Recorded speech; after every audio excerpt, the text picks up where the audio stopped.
Orient bell tiles studio से आप देख रहे हैं एबीपी न्यूज। नमस्कार, मैं हूं प्रतिमा मिश्रा। दिन की हर बड़ी खबर के साथ आइए शुरू करते हैं भारत की बात। शुरुआत उन खबरों से जिन पर विस्तार से करेंगे चर्चा। बेशर्म मंत्री विजय शाह के विवादित बयान वाले मामले पर आज सुप्रीम कोर्ट में सुनवाई हुई।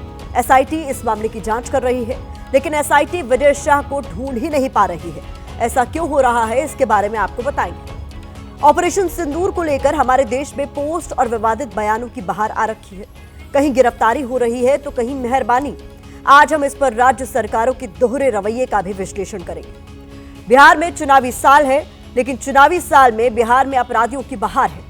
बिहार में क्राइम रेट कितनी तेजी से बढ़ा है, इसके आंकड़े भी आपके सामने रखेंगे। तो आइए शुरुआत करते हैं भारत की बात की, और सबसे पहले बात करेंगे हमारी कवर स्टोरी की, जिसमें आज हम अदालत की बात करने जा रहे हैं, न्याय की बात करने जा रहे हैं और उन एजेंसियों की जांच का विश्लेषण करने जा रहे हैं जिन पर सच सामने लाने की जिम्मेदारी होती है। लेकिन पहले 3 तस्वीरें आपको दिखाना जरूरी है। आज विजय शाह मामले पर सुप्रीम कोर्ट में सुनवाई हुई। इस मामले पर आज सॉलिसिटर जनरल ने कहा है कि एसआईटी की जांच जारी है। एसआईटी ने इस केस में कई लोगों से पूछताछ की है, लेकिन विवादित बयान देने वाले मंत्री का बयान अभी तक दर्ज ही नहीं हुआ है। दूसरी खबर भी आज सुप्रीम कोर्ट से ही आई है, जहां आज विवादित सोशल मीडिया पोस्ट करने वाले प्रोफेसर अली खान के मामले में कोर्ट ने कहा है कि हरियाणा सरकार जांच को 2 सोशल मीडिया पोस्ट तक ही सीमित रखे। ये वही केस है जिसमें एक पोस्ट होते ही पुलिस ने फुर्ती दिखाते हुए प्रोफेसर अली खान महमूदाबाद को गिरफ्तार कर लिया था। तीसरी खबर बॉम्बे हाईकोर्ट से आई है, जहां एक छात्रा ने भारत पाकिस्तान को लेकर विवादित पोस्ट किया था। इस मामले में पुलिस ने 19 साल की छात्रा को गिरफ्तार कर लिया था। इस पर बॉम्बे हाईकोर्ट ने महाराष्ट्र सरकार को फटकार लगाते हुए पूछा कि एक छात्रा के साथ अपराधी जैसा व्यवहार क्यों किया गया। ये 3 अलग अलग मामले हैं, लेकिन तीनों ही केस के साथ एक शब्द जुड़ा है, डबल स्टैंडर्ड। इस डबल स्टैंडर्ड यानी दोहरे रवैये का आज विश्लेषण करेंगे। सबसे पहले बेशर्म मंत्री विजय शाह की ही बात कर लेते हैं। कर्नल सोफिया कुरैशी के बारे में विवादित बयान देने वाले मध्य प्रदेश के मंत्री विजय शाह के मामले में आज सुप्रीम कोर्ट में सुनवाई हुई। इस मामले में एसआईटी ने अपनी पहली स्टेटस रिपोर्ट सुप्रीम कोर्ट में सबमिट कर दी। आप कोर्ट में क्या कुछ हुआ, पहले ये जान लीजिए। सुप्रीम कोर्ट में सॉलिसिटर जनरल ने कहा कि एसआईटी बन गई है, मामले की जांच जारी है। अभी एसआईटी रिपोर्ट को सार्वजनिक नहीं कर सकते। इस पर सुप्रीम कोर्ट ने कहा, हमें स्टेटस रिपोर्ट मिल गई है, कुछ सामग्री जमा की गई है, एक मोबाइल जब्त किया गया है, गवाहों के बयान लिए गए हैं, कुछ और समय मांगा गया है। अंतरिम आदेश जारी रहेगा। एसआईटी स्टेटस रिपोर्ट दे, हाईकोर्ट सुनवाई बंद कर दे, समानांतर सुनवाई जरूरी नहीं है। इसके बाद सुप्रीम कोर्ट ने कहा कि मामले की अगली सुनवाई जुलाई के तीसरे हफ्ते में होगी। 19 मई को सर्वोच्च अदालत ने मामले की निष्पक्ष जांच के लिए एसआईटी का गठन करने का आदेश दिया था। लेकिन यहां एक सवाल है कि विजय शाह के खिलाफ भारतीय न्याय संहिता की 3 गंभीर धाराएं 152, 196 1B और 197 1C के तहत एफआईआर दर्ज की है। अगर यही धाराएं किसी आम आदमी पर होती तो जांच एजेंसी अभी तक उसे गिरफ्तार कर चुकी होती। सवाल क्यों उठे हैं, ये भी आपको समझाती हूं। 11 मई को मध्य प्रदेश के मंत्री विजय शाह ने कर्नल सोफिया कुरैशी पर विवादित बयान दिया था। 14 मई को हाईकोर्ट ने संज्ञान लिया, विजय शाह पर एफआईआर दर्ज हुई। 19 मई को सुप्रीम कोर्ट ने एसआईटी का गठन किया। एसआईटी ने इस मामले की जांच करते हुए 11 मई को विजय शाह के साथ मंच पर मौजूद लोगों से तो पूछताछ की है, लेकिन जिस नेता ने विवादित बयान दिया, जिस बेशर्म मंत्री विजय शाह ने देश की बेटी और सेना का अपमान किया, उस मंत्री का अभी तक बयान ही दर्ज नहीं हुआ है। जिन्होंने हमारी बेटियों के सिंदूर उजाड़े थे, वही लोगों को हमने उन्हीं की बहन भेज करके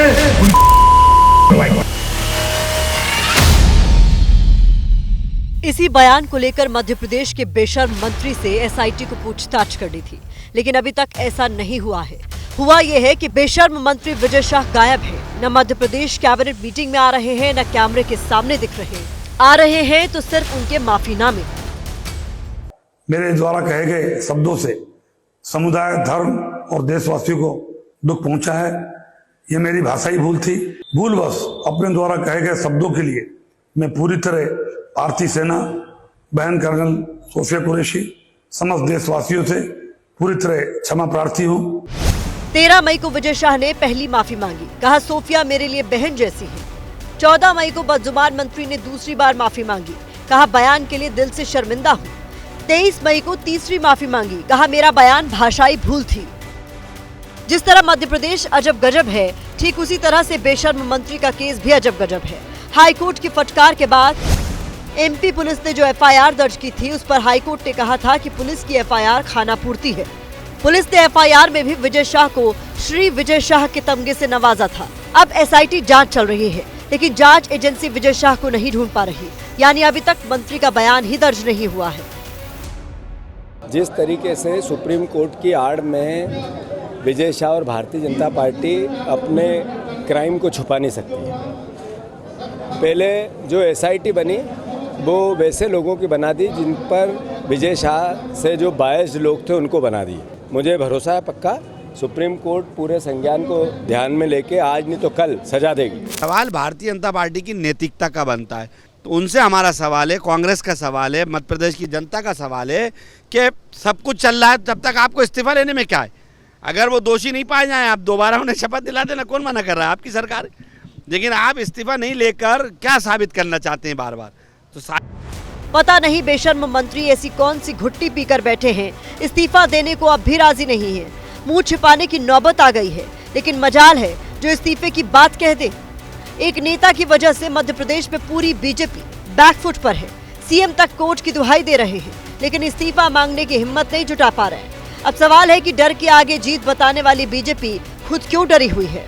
यहाँ भी सवाल उठ रहे हैं, बीजेपी विजय शाह पर एक्शन से क्यों हिचक रही है? बीजेपी को उनका इस्तीफा लेने में किस बात का डर है?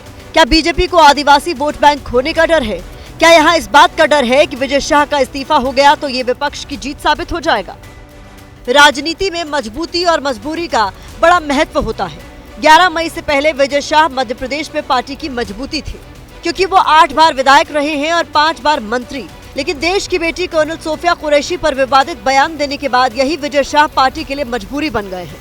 अब पार्टी नेताओं से इस पर सवाल कर लो तो कोर्ट की बात करने लगते हैं, दूसरों को दोष देने लगते हैं। ये तय है कि इस मामले में अब हर तरफ से बीजेपी का ही नुकसान होगा। इस्तीफा नहीं हुआ तो विपक्ष मुद्दे को भुनाएगा, और इस्तीफा हो भी गया तो विपक्ष इसे अपनी जीत बताएगा। आज सुप्रीम कोर्ट से एक खबर और आई। आज सुप्रीम कोर्ट में ऑपरेशन सिंदूर को लेकर विवादित सोशल मीडिया पोस्ट करने वाले असिस्टेंट प्रोफेसर अली खान महमूदाबाद के मामले पर भी सुनवाई हुई। पहले कोर्ट ने क्या कहा ये बताती हूँ, फिर राज्य सरकारों के डबल स्टैंडर्ड का प्रमाण आपके सामने रखूंगी। हरियाणा सरकार ने आज सुप्रीम कोर्ट को बताया कि प्रोफेसर अली खान के मामले में जांच के लिए एसआईटी बना दी है। इस पर सुप्रीम कोर्ट ने कहा कि जांच को 2 सोशल मीडिया पोस्ट तक ही सीमित रखा जाए। न डिवाइस जब्त करने की जरूरत है और न दूसरे पहलुओं की जांच करने की जरूरत है। कोर्ट ने कहा है कि रिपोर्ट तैयार होने के बाद पहले सुप्रीम कोर्ट को दिखाई जाए और उसके बाद जुलाई में इस मामले पर सुनवाई होगी। अशोका यूनिवर्सिटी में असिस्टेंट प्रोफेसर अली खान महमूदाबाद ने ऑपरेशन सिंदूर पर फेसबुक पोस्ट की थी, जिस पर विवाद हो गया, जिसके बाद 18 मई को अली खान की गिरफ्तारी हुई और सेशंस कोर्ट ने उन्हें 27 मई तक के लिए न्यायिक हिरासत में भेज दिया था। हालांकि सीनियर एडवोकेट कपिल सिब्बल ने उनके लिए सुप्रीम कोर्ट में अर्जी दाखिल की, जहां अली खान महमूदाबाद को अंतरिम जमानत मिल गई थी। अब राज्य सरकारों के डबल स्टैंडर्ड पर आते हैं और वो प्रमाण आपको दिखाते हैं जो देखना बेहद जरूरी है। मध्य प्रदेश और हरियाणा दोनों ही राज्यों में बीजेपी की सरकार है, यानी एक ही पार्टी की सरकार है, लेकिन एक पार्टी की 2 राज्य सरकारों की सोच जुदा है। असिस्टेंट प्रोफेसर अली खान ने ऑपरेशन सिंदूर को लेकर विवादित पोस्ट की तो पुलिस ने उन्हें गिरफ्तार कर लिया। लेकिन जब बीजेपी की सरकार वाले मध्य प्रदेश में बेशर्म मंत्री विजय शाह कर्नल बेटी सोफिया कुरैशी पर बयान देते हैं तो कोई भी गिरफ्तारी नहीं होती। इस तरह के डबल स्टैंडर्ड के पीछे सरकारें कैसा खेल खेलती हैं, इसको लेकर हमने राजनीतिक विशेषज्ञ से भी बात की है। सुनिए। आप अगर नैतिक रूप से इसका मूल्यांकन करेंगे तो ये डबल स्टैंडर्ड है, लेकिन अगर आप व्यवहारिक रूप से देखेंगे तो वो मजबूर भी है, मध्य प्रदेश में मजबूर है। और मजबूरी इसलिए है कि उसके पास ऐसे लीडर्स नहीं हैं जो आदिवासी वोट बैंक को बहुत ढंग से सुरक्षित और संरक्षित रख सकें।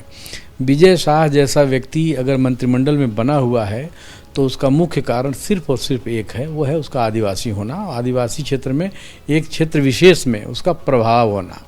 और शायद इसी वजह से भारतीय जनता पार्टी ये साहस नहीं जुटा पा रही है।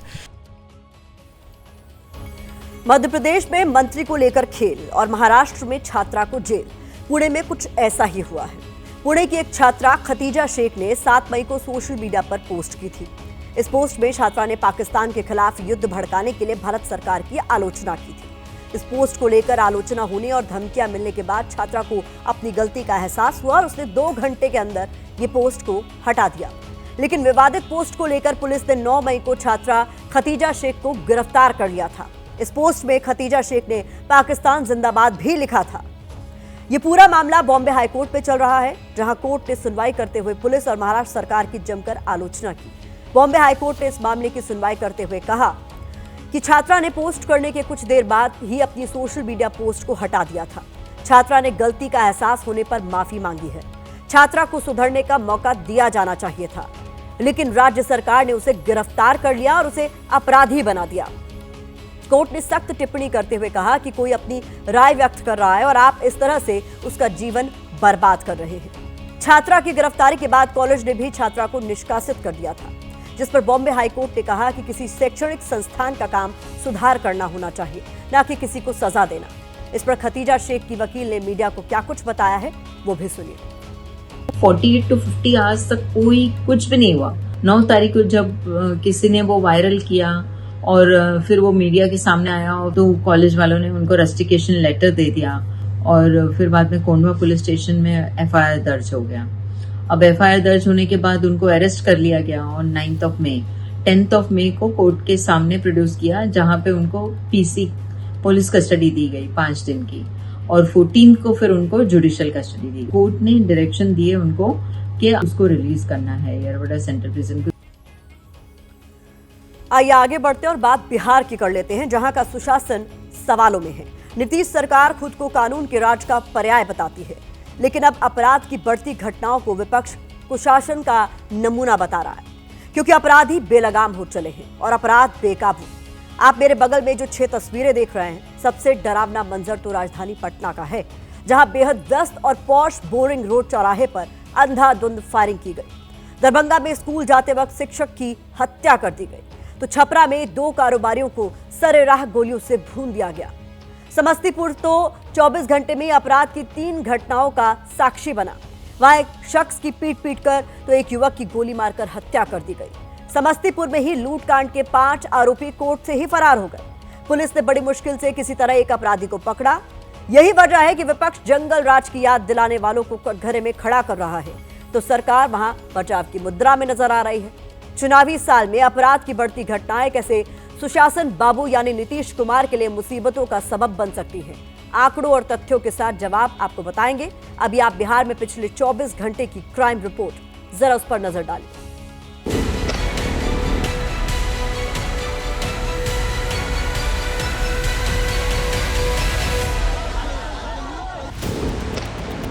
पहला फायर,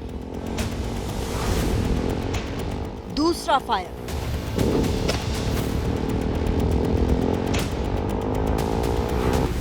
बाइक की ड्राइविंग सीट पर सफेद टी-शर्ट वाला गुंडा, पीछे काली कमीज वाला बंदूकबाज, जिसने एक कर 2 बार हवा में फायर कर सरेआम सरेराह गुंडागर्दी की भौंडी नुमाइश की। ये सुशासन बाबू के नाम से मशहूर मुख्यमंत्री नीतीश कुमार के बिहार का हाल है। तस्वीर किसी दूर दराज के जिले की नहीं, बल्कि राजधानी पटना की है, जहां बाइक सवार गुंडों ने गोलीबारी कर सनसनी मचा दी।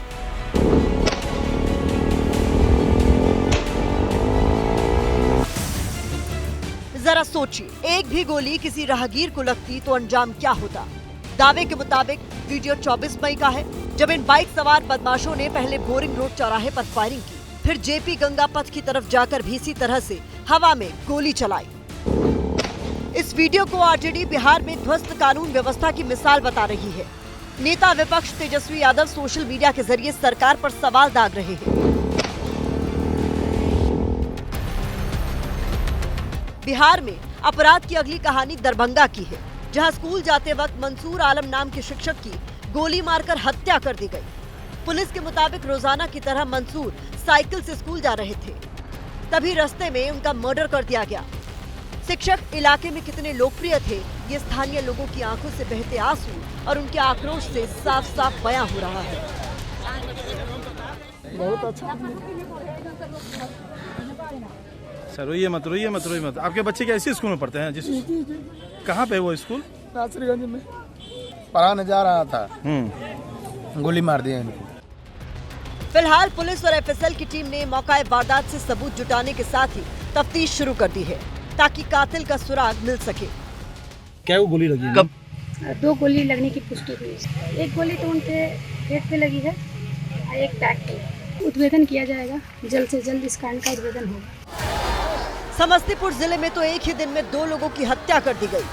मंगलवार की रात दलसिंह सराय इलाके में 68 साल के शख्स शिवजी राय की पीट कर जान ले ली गई, तो देर रात हलई इलाके में एक युवक की गोली मारकर हत्या कर दी गई। 24 घंटे के अंदर 2 खूनी वारदात से जिले में दहशत का माहौल है। समस्तीपुर शहर में तो हद ही हो गई। पुलिस की आंखों के सामने कोर्ट में पेशी के दौरान 5 कैदी फरार हो गए। पुलिस ने बड़ी मशक्कत के बाद एक को पकड़ लिया, लेकिन 4 फरार होने में कामयाब रहे। गिरफ्तारी के लिए छापामारी किया जा रहा और बॉर्डरिंग थाना को सूचित किया गया है और जो एक कैदी और भागने का प्रयास किए जिनको पकड़ लिया गया है पुलिस के द्वारा, उनके विरुद्ध भी कांड दर्ज किया जाएगा। तो अगर लापरवाही हुई होगी तो उनके विरुद्ध कार्रवाई भी की जाएगी। अब जरा सारण जिले का हाल देखिए, जहां छपरा शहर के उमानगर इलाके में 2 कारोबारियों की गोली मारकर हत्या कर दी गई। मारे गए लोगों के नाम शंभू सिंह और अमरेंद्र सिंह हैं, जो आपस में चचेरे भाई और कारोबार में पार्टनर थे। दोनों एक नामी ब्रांड के शोरूम मालिक थे। बताया जा रहा है कि शंभू और अमरेंद्र बाइक से घर लौट रहे थे, तभी पहले से घात लगाए अपराधियों ने उन पर ताबड़तोड़ फायरिंग कर दी, जिसका नतीजा ये हुआ कि दोनों की मौके पर ही मौत हो गई। इस वारदात से पूरे शहर और पुलिस महकमे में हड़कंप मचा है। जिनको गोली लगी है उनको बताया जा रहा है कि वो जमीन से जुड़ा हुआ कारोबार करते थे और व्यवसाय की नहीं किया जा सकता। इसमें बाकी हम लोग और इन्फॉर्मेशन कलेक्ट कर रहे हैं, जो भी इसमें कार्रवाई होगी। इसमें जो भी दोषी सामने है उसकी पहचान की जा रही है। इस तरह की वारदातें सीधे सीधे कानून को चुनौती है। मुख्यमंत्री नीतीश कुमार की साख पर सवालिया निशान है, क्योंकि सूबे के गृह मंत्रालय की जिम्मेदारी भी उन्हीं के पास है। नीतीश को जब भी मौका मिलता है वो लालू राबड़ी सरकार को कोसने से नहीं चूकते। उनके दौर को जंगल राज की मिसाल बताते नहीं थकते, लेकिन अब वो खुद कटघरे में है। ये तो सिर्फ 24 घंटे की घटनाएं हैं। अब जरा पिछले 2 महीने में बिहार की कुछ बड़ी आपराधिक वारदातों पर भी नजर डालिए। 26 मई को मुजफ्फरपुर में नाबालिग बच्ची के साथ रेप के बाद उसका गला रेत दिया गया। 24 मई को बक्सर में रेत खनन से जुड़े विवाद में 4 लोगों की मौत हो गई। 7 मई को बदमाशों ने समस्तीपुर जिले में बैंक ऑफ महाराष्ट्र की एक शाखा से 15 लाख रुपए नकद और 4 करोड़ रुपए से ज्यादा का सोना लूट लिया। 24 अप्रैल को दरभंगा में एक युवक की तेज धारदार हथियार से गर्दन पर वार कर हत्या कर दी गई। 19 अप्रैल को गोपालगंज जिले में एक दलित युवक की हत्या कर दी गई। 15 अप्रैल को जहानाबाद जिले में अगवा किए गए शख्स का शव मिला। 4 अप्रैल को पटना के मरीन ड्राइव पर एक लड़के की गोली मारकर हत्या कर दी गई। ये तो सिर्फ अप्रैल मई की प्रमुख घटनाएं हैं। जनवरी से अब तक ये फहरिस्त काफी ज्यादा लंबी है। बिहार में लालू राबड़ी राज यानी 1990 से 2005 के दौर को जंगल राज करार दिया जाता है। ऐसे में अब मैं आपको लालू राबड़ी और नीतीश राज में क्राइम ग्राफ की तुलना भी जल्दी से दिखा देती हूँ। बिहार पुलिस के स्टेट क्राइम रिकॉर्ड ब्यूरो के मुताबिक 2001 से 2006 यानी लालू राबड़ी राज में 1 लाख आबादी पर कुल संज्ञेय अपराध करीब 119 दर्ज किए गए थे, जो 2016 से 2021 यानी नीतीश राज में बढ़कर प्रति 1 लाख आबादी पर करीब 210 पर पहुंच गए। अपहरण की घटनाएं तो लालू राबड़ी राज के मुकाबले नीतीश राज में तिगुना तक बढ़ गई है। इसी तरह रेप की ग्राफ भी घटने के बजाय और बढ़ा ही है, जबकि हत्या की घटनाओं में कमी देखी गई है। वहीं चोरी की वारदातों में दोगुनी बढ़ोतरी देखी गई है, तो दंगों की घटनाओं में भी गिरावट आई है। अब सवाल यह है कि क्या सचमुच बिहार में कानून का राज कमजोर हुआ है? क्या अपराध की बढ़ती घटनाएं चुनावी साल में नीतीश कुमार के लिए मुश्किल बन सकती हैं? इस पर लॉ एंड ऑर्डर और राजनीति के जानकार क्या कुछ कह रहे हैं, सुनिए। एक ऐसा अपराध भी है जो हर मोमेंट, हर क्षण हो रहा है, जिसको मैं कहता हूँ घूस, जिसको ब्लैक मनी जनरेशन, करप्शन। ये कोई क्षण है ही नहीं जिसमें ये नहीं हो रहा है। तो फिर इसको भी मान लीजिए और जोड़ लीजिए अपराध में, और तब देखिए क्या स्थिति है। अगर रुकना होगा तो सब तरह का अपराध रुकेगा, और नहीं रुकना होगा तो आप एक को बढ़ावा दीजिएगा और दूसरे पर कंट्रोल कीजिएगा, ये संभव नहीं। नीतीश कुमार के राज में वो सुशासन को लेकर आए थे, लेकिन 20 वर्षों बाद आज नीतीश कुमार अस्वस्थ हो गए हैं और सरकार उनके नवरत्न चला रहे हैं। स्थिति आज बिहार की स्थिति 2005 से भी बदतर हो गई है, तो इसका असर चुनाव में निश्चित तौर पर पड़ेगा और विपक्षी दल चुनाव में अपराध और भ्रष्टाचार का मुद्दा उठाएंगे और चुनाव में नीतीश कुमार को इसका खामियाजा भुगतना पड़ सकता है, इसका नुकसान उठाना पड़ सकता है। नीतीश कुमार के साथ भाजपा को भी इसका नुकसान उठाना पड़ सकता है और एनडीए को भी।